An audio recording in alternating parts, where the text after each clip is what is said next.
आज की हिंदी का टॉपिक है हमारा हीन भावना। इसे हम कंप्लीट पढ़ेंगे।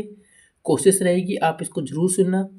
वीडियो को रुक रुक के आप लिखते जाना साथ में, और उसके बाद पॉज करके इसे दोबारा से आप लिख के देख सकते हैं कैसे आपने लिखा है। आपके जीवन में अनेक ऐसे अवसर आते हैं जब आप अपने आप को दूसरों से छोटा समझने लगते हैं। इसे हीन भावना कहते हैं। वास्तव में ये भावना आपको अंदर से उस समय आती है जब आप उत्साहहीन होते हैं। इसलिए कोई भी कार्य करते समय आपको अपने मन से संदेह को निकाल देना चाहिए। संदेह से भ्रम पैदा होता है और भ्रम से आपका कार्य गलत हो सकता है। आप जानते हैं कि किसी भी कार्य को करने के लिए आपको सक्षम तरह तरह के समाधान उपलब्ध हैं। यदि आप इन साधनों से लाभ उठाना जानते हैं तो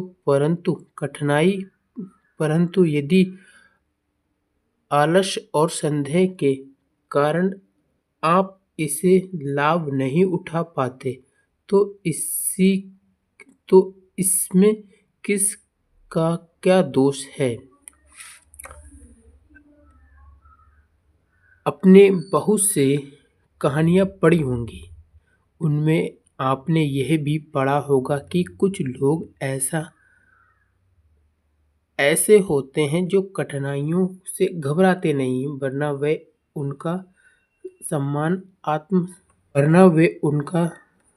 सामना आत्मसाह और शौर्य के साथ करते हैं। उन लोगों से आपको यही शिक्षा लेनी चाहिए कि साहस और आत्मविश्वास से बड़ा कार्य भी सरल हो जाता है। जब आप या अन्य लोगों की बातें ध्यान से सुनेंगे और उनसे लाभ उठाने का प्रयास करेंगे तो आपको आत्म सुख मिलेगा। आपको प्रत्येक कार्य सरल लगेगा। यदि आप आपके भीतर हीन भावना को स्थान देंगे तो आपको दूसरों का समान कार्य से डर लगेगा। उस समय जब छोटे से छोटा कार्य करने में भी संकोच करने लगेंगे। कार्य प्रारंभ करने से पूर्व ही या तो आपके हाथ पांव फूल जाएंगे अथवा आप उस कार्य में ही गलतियां निकालने लगेंगे। आप बार बार सोचेंगे मैं यह कार्य कर सकता हूँ या नहीं। इस विचार को ही हीन भावना कहते हैं। अतः आपको पूरी दृढ़ता के साथ अपना कार्य करना चाहिए। हृदय से दीनता को निकाल देना चाहिए। निराशा, आलस्य, सहहीनता आदि का विचार मन में नहीं लाना चाहिए। सदैव यही सोचना चाहिए कि मैं कठिन से कठिन कार्य भी आसानी से कर सकता हूँ।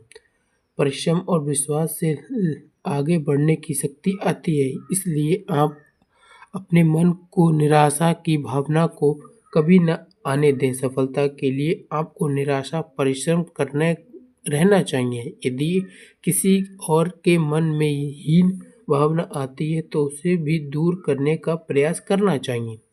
यदि आप अपने किसी मित्र के घर जाते हैं, वहाँ आपको पता चलता है कि आपका मित्र बीमार है, उस समय आपका कर्तव्य है कि रोग को दृढ़ता कि वह शीघ्र ही ठीक हो जाएगा। आपको अपने मित्र का विश्वास नहीं तोड़ना चाहिए, अन्यथा आपको मित्र के मन में हीन भावना बैठी जाएगी और यदि वह ठीक होने वाला होगा तो भी ठीक नहीं हो पाएगा। याद रखना, आपके विचार ही आपको छोटा बड़ा बनाते हैं। मन को छोटा करने से कार्य पिछड़ जाता है। इसलिए आपको अपने मन को सबल बनाना चाहिए। ऐसा कहा जाता है कि मन के हारे हार है और मन के जीते जीत।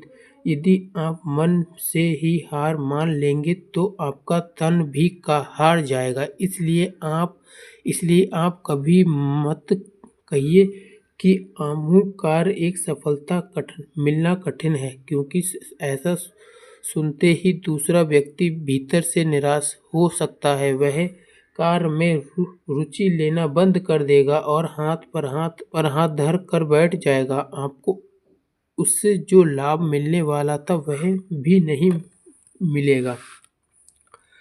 आपके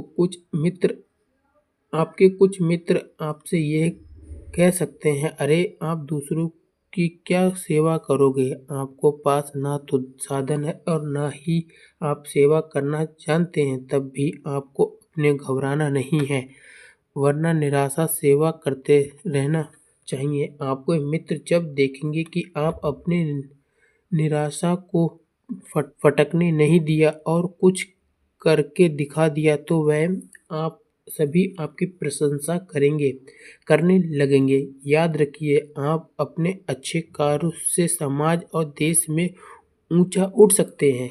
आपका एक कार्य और है, आपको अपने आलस्य भाई बहन और मित्र को अच्छे कार्य करने के लिए प्रोत्साहित करना चाहिए।